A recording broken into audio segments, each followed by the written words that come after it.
हाथ जाओगे, और खाली हाथ जाओगे तो कैसे जाओगे? कछु सिंहासन चल चढ़े, कछु बांधे जंगी। मैं कुछ नहीं कह रहा हूं, ये निर्णय आपको करना है कि क्या पुलिस आपको बांध कर ले जाएगी या आपका सम्मान करने के लिए आपको रथ पर बिठा कर ले जाया जाएगा, ये आपको तय करना है। व्यवस्थाएं दोनों हैं। यमराज के सैनिक हाथ में चाबुक लिए हुए घूम रहे हैं और देवदूत स्वर्ण रत्न जड़ित सिंहासन लिए भी इस पृथ्वी पर विचरण कर रहे हैं। पात्रता हमें स्वयं अर्जित करना है। परीक्षा में हमें स्वयं बैठना है कि हम किसके साथ जाएं, रस्सी में बंद कर खींचते हुए जाएं अथवा सिंहासन पर बैठ के शंख की तुरमुल ध्वनि के साथ में जाएं। ये हमें तय करना है।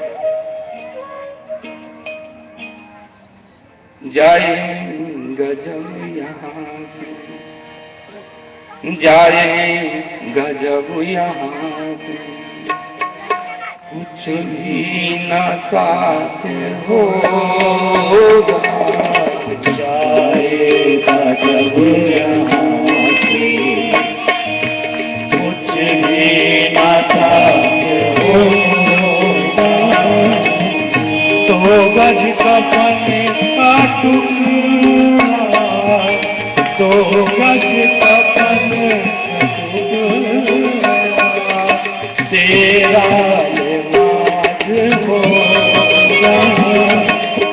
जाएगा जब क्या करेंगे लोग, क्या देंगे, क्या देंगे? जितने जेवर पहन के अगर धोखे में मर भी गए तो वो निकाल लिए जाते हैं आखिरी में। और 2 गज कफन फारसी का शब्द है, अपने यहां हिंदी में उसका है प्रेत वस्त्र। कफन को हिंदी में क्या कहते हैं? अपन अपनी भी बात समझते चले, बहुत कम लोग जानते हैं, सब लोग कफन ही कहते हैं। प्रेत वस्त्र कहलाता है। जब अपना शरीर में से आत्मा निकल जाती है तो जो शरीर बचता है वो प्रेत कहलाता है। प्रेत कोई ऐसी चीज नहीं है कि जो भूत जैसा समझो। प्रेत एक अवस्था है, उस अवस्था को प्रेत कहते हैं जब सब अर्थात मृत देह अपने घर में होती है। ठीक है ना, वो प्रेत अवस्था कहलाती है। तो प्रेत का वस्त्र कहलाता है, प्रेत वस्त्र कहते हैं उसको, कफन को। तो अपन को कफन मिलेगा, इसके अतिरिक्त तो बाकी तो कुछ मिलने वाला नहीं। हमने जो कुछ अर्जित किया वो यहीं छूटने वाला है। खूब मैं कर्म संत हूं, धर्म संत नहीं। मैं स्वयं अपनी बात निवेदन कर रहा हूं, मैं धर्म संत नहीं हूं, मैं कर्म संत हूं। मैं कर्म बताऊंगा, धर्म नहीं बताऊंगा, क्योंकि कर्म ही धर्म है। धर्म क्या है? धृति क्षमा दमो अस्तेयम शौचम इंद्रिय निग्रह धीर विद्या सत्यम क्रोधो दशकम इदम लक्षणम। मनु महाराज ने मनु स्मृति में स्पष्ट किया है धर्म क्या है। धृति, क्षमा, दमो, अस्तेयम, शौचम, इंद्रिय निग्रह।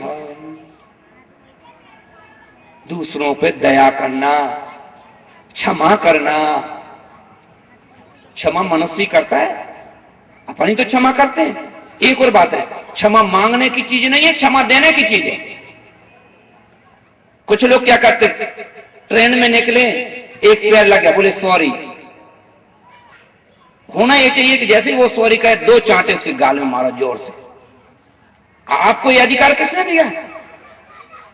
क्षमा करना या ना करना, हमसे जो पाप हो गया, हमसे जो हो गया, उससे कहिए कि सजा दीजिए।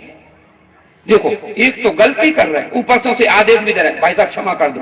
वाह भैया, आपने गलती की और सामने वाले को आदेश भी ऊपर से दे रहे हैं, क्षमा कर देना साहब। क्यों कर देना जी? जरूरी है कि मैं क्षमा करूं? नहीं कर रहा तो ऐसा कहना है, ये गलत है, ये भाषा का दुरुपयोग है। ऐसा बोलिए, आदरणीय बहन जी, माता जी, भैया बेटा गलती हो गई, जो आप उचित समझे वो मुझे दंड दें।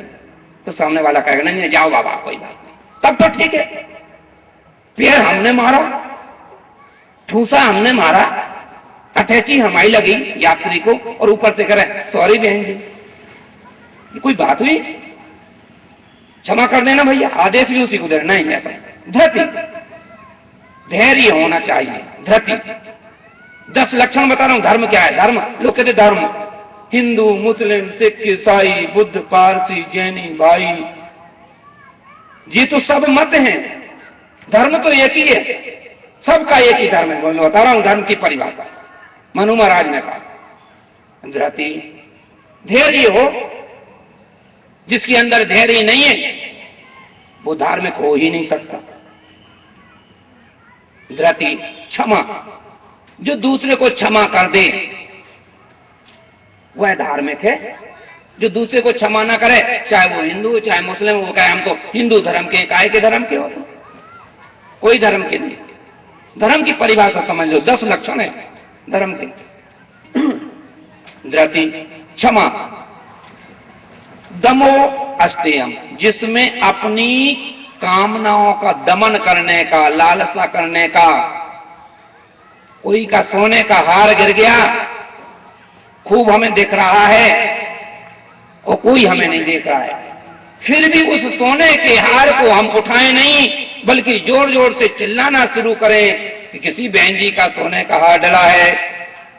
किसी पुलिस वाले को बुलाकर बताएं भैया ये किसका हार है, अनाउंसमेंट करवाओ, ये हार ले जाएं। अगर कोई नहीं देख रहा है तब भी, किसी को नहीं ज्ञात है तब भी धृति मन धैर्य। धृति क्षमा, क्षमा कर देना।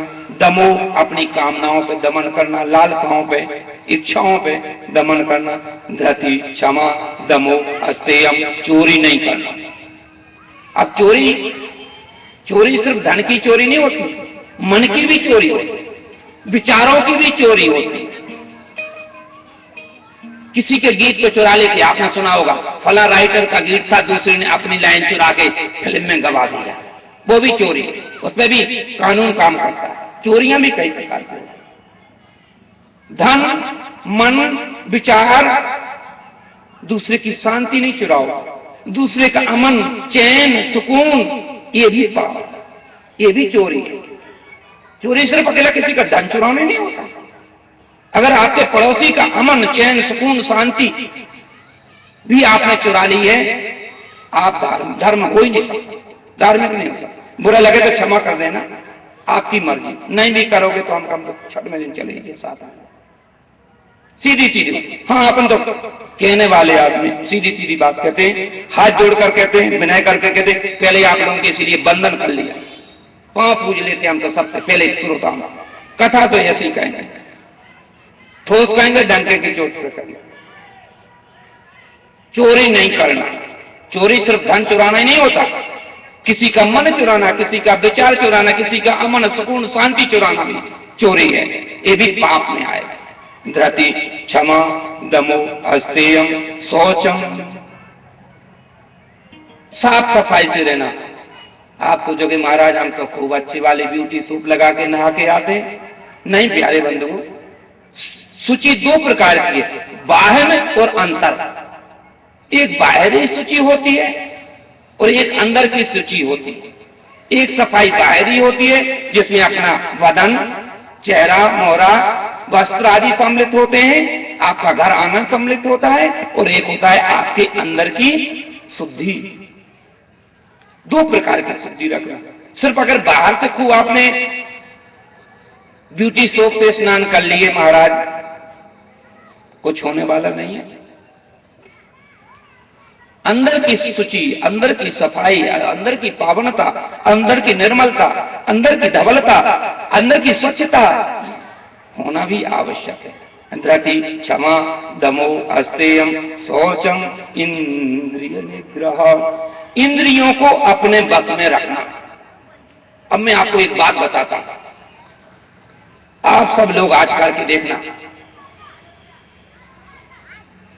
आप अपनी आंखें बंद करना आप बंबई पहुंच जाएंगे, कलकत्ता पहुंच जाएंगे, अपने रिश्तेदारों के यहाँ पहुंच जाएंगे, घर बिल्डिंग में पहुंच जाएंगे।